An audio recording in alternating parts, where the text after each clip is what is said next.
Hey there, everybody, and welcome to Introduction to Oceanography, the Are You at the Shore version for summer 2017. I'm glad everybody's joining me. My name is Steven Tordo. Professor Steve is fine. This class is co-taught by Professor Esther, who will be teaching all of the face-to-face classes, which are out in the field at the beach, which is pretty awesome. Lots of great activities there. This video is really just to familiarize you guys with the structure of the website, the layout, and the flow for each week, how to get through each week, and where to find all the information you need to be successful and have a great time with the class. So first of all, the classes are all of the class content is really taught online by myself. There's a series of modules which you'll see just shortly. You essentially have from Monday 12 a.m. when each of the week tabs over here will become available. So week 1 this coming Monday will be available at 12 a.m. on Monday, and you have until Sunday at 11:55 p.m. the following Sunday to complete all the materials within week 1. You'll see what I mean by materials in a minute. So you have the whole week. You have a little bit of flexibility in your schedule, but the big warning is that technical glitches happen. Questions about content happens, and what you want to do is make sure you get on top of your work early and often in the week, and get me any questions that you can as quickly as possible, because once the weekend comes, there's no guarantee that I'm going to be able to answer your questions or solve your problems by Sunday. So really you should shoot to have your work done by Friday, Sunday as a backup, but no guarantee of help from me after Friday. So just a quick warning. So the second part of this class are the class meetings, right? So it's a hybrid class. Content's all taught and the lectures are all taught.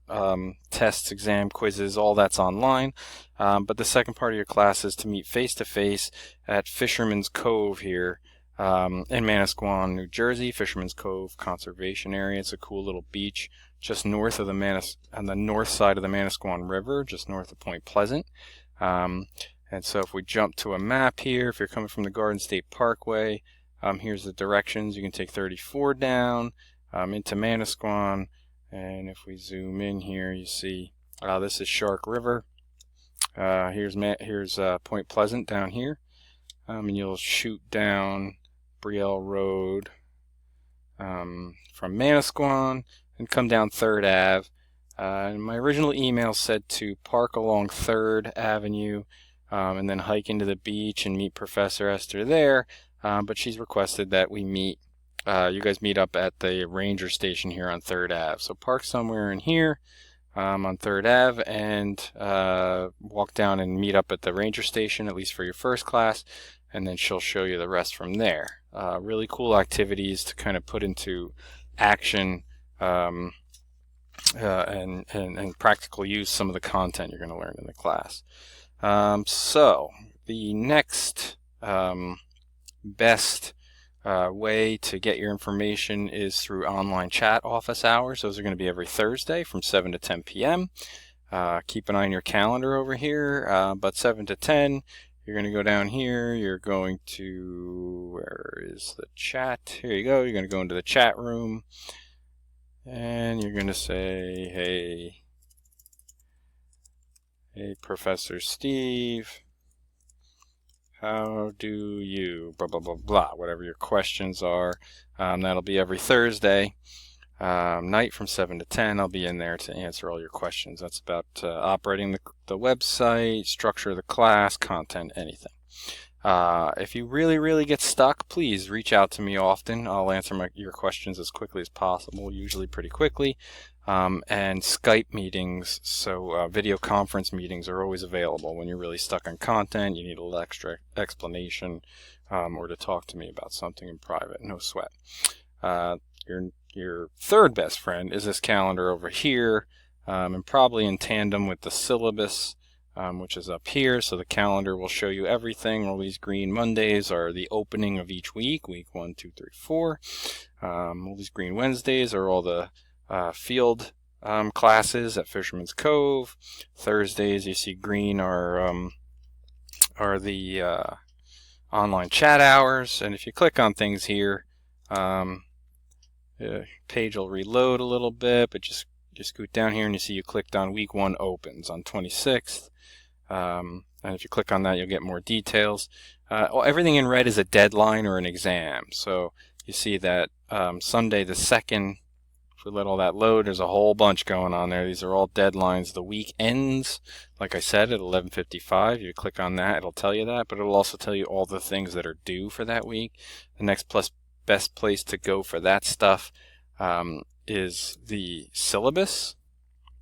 Other than checking in the week itself, is the syllabus. Syllabus is pretty interactive, which is cool, and has everything you need to know on here. And so that's where we'll really start the, let's go into a student view so you can see it from your end. Whoops, I loaded everything. So each one of these is a drop down. The first tab is class format. Best way to reach us in a rush is through our emails. I answer pretty quickly. Here's all the layout that I just told you, and then here's you know, the dates and the meeting places for the in-person classes at Fisherman's Cove. Here's the redescription of the format, objectives. This is just the general syllabus. We got the required reading. And required is really up to you, especially for the history of oceanography, which is the only thing that really I do not have a full lecture on.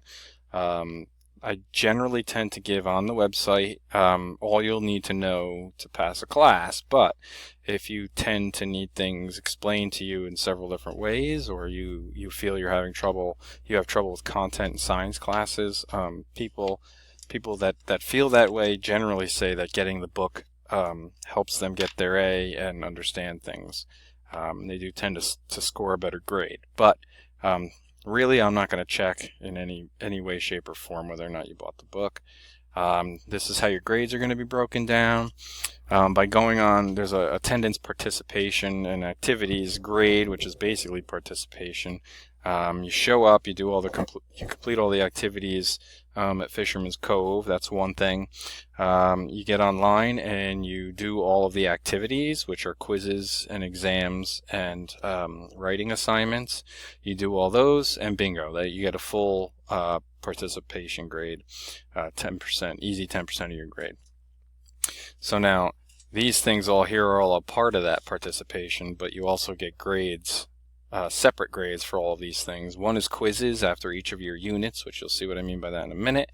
After almost all units, you have a quick quiz. It's really quick, but it focuses in on a couple of concepts that I'd like you to know from the lectures, from my captured lectures on the class website. And you have to get 100% on those. So again, these, or I haven't said it yet, but all this stuff is broken down even better down in here, so you can take your time and reread it again. But the quizzes you have to pass with 100%, but you can take them as many times as you need to. And this is just to make sure you got what you need to from the unit, or at least you have focused in on the main topics. And so if you get it wrong, you go back, you reread, or you rewatch the lecture or the video that I show, and you take it again until you get 100%. So you'll get a full 10% for your quiz grades. And they also weigh, each quiz weighs very little on your grade in that way. The unit summary assignments, they tend to weigh a lot heavier on your grade. And in the next walkthrough that you'll watch on this page, it'll show you how to get by on those and how to pass them really easily. And these are designed, along with the quizzes, to really help you focus in on the topics that are important, what you're supposed to know, but also set up a complete study guide for the exam. So if you pass the quizzes and you write the unit summary assignments according to the walkthrough and the way I give you instruction, you can use those as a guide for the exams, and you should do really, really well in the exams. And you can see that obviously those assignments weigh a little bit heavier on you. This is the thing that people tend to be tempted to plagiarize, copy paste stuff, whatever on, and just please don't do it. It takes me a long time. I usually catch it Well, I have always caught it so far. Takes me a long time to put together the line of proof I need, and to make sure that I'm not doing the wrong thing, and it's a huge waste of my time, and it really just makes me grumpy. It doesn't end well. Exam 1 is content through about halfway through the class. That's 20% of your grade, and then the final exam is mostly the second half of class content, but also leans a little bit on the first half, a little bit longer, and weighs a little bit more heavily. Again, you can read all this again down here in detail. Each week is 7 days, like I said, from Monday to a Sunday. So pay close attention to the dates on the calendar. But each week's laid out here on the syllabus. Week 1 is a drop down, shows you all the activities you'll do in a row. The first kind of unit isn't really a unit, it's more of an introduction. The second unit is the real first unit, so that's Unit 1, History of Oceanography. Unit 2, putting the ocean into perspective, and you'll see that after the end of this unit is really your first quiz. And then you'll see that in Unit 3, each one of these topics has a lesson quiz, and then at the end of each unit there's a summary assignment. Now these aren't long, right? So if you just follow the instructions, you should get through them pretty quickly. Same thing for Unit 4, and then at the end just describes your field visit. And then Week 2 is set up, mostly the same, except you'll see that at the end of Week 2 there's already an exam, right? So if you haven't paid attention to this yet, please pay attention now. This is only a 4-week course. Goes by quick. There's not much room for missing work, right? Week 3 the same. Week 4, all this red means that all your stuff is due pretty quickly. Final exam at the end of Week 4. Okay? So quickly, just to jump to Week 1, just to show you the kind of stuff you'll see. You'll see this page is not available to you yet, but it will be by Monday. So I need to get out of the student view. Each week, tab is laid out with just brief description of what you're supposed to, what's going to be going on for the week. Week 1 gives you this introduce yourself exercise. This is a Padlet page. I kind of wrote too much here. You don't have to write this much, but follow the instructions up here. Post a selfie, describe yourself, and follow those descriptions. This is me. Hello, that's me. Or not a selfie, but a picture somebody took just this past fall, an activity that I did. And this is just for us to have faces to match up to names and get to know the class a little bit, since we don't get to do that in person in this class. And now here's the nitty-gritty. Here's the units will be listed at the end of the page of each week tab. You'll see some of these have a star, so this one has a check. That's because these are required, hence the star. This was required, but I completed it, hence the check. Okay, so you'll complete this icebreaker Padlet, and then you'll move on to your first sets of units. So you'll see that if I go into History of Oceanography, actually I'm going to go back here. You can navigate from here. There can be back or forward buttons, but up here is the best way to navigate, or at least the way I prefer. I will go to Unit 3 because it's got a little bit of everything in there. You see it didn't have a check, it had a star because I didn't complete it. Each unit page has a table of things to complete, and the due dates are all due at the end of the week. And then each page will have an overall set of unit objectives. Okay, you'll see on this page where the videos are that description of what unit objectives are, but this is what you should know by the time you're done. These are the overall unit objectives. Most units have lectures of me speaking at you. Right, so you'll do those, and very many of them have a video as well, so you'll watch videos. Okay, and then at the end you have a lesson assessment. You'll click this button, you'll take the quiz. If you get it 100%, it'll turn to a check. Okay, after completing all of the lessons and quizzes at the end of each full unit, you'll click here and you'll do your unit runner summary assignment. Okay, and then that'll turn to a check, and you will move on to the next unit. That's pretty much it. That's the structure. Each one will kind of lay out like that. They're all a little bit different videos and that, but they're all pretty much pretty much laid out that way. If you follow the instructions, have any problems, reach out to me, and watch the walkthrough on how to do the quizzes and the assignments.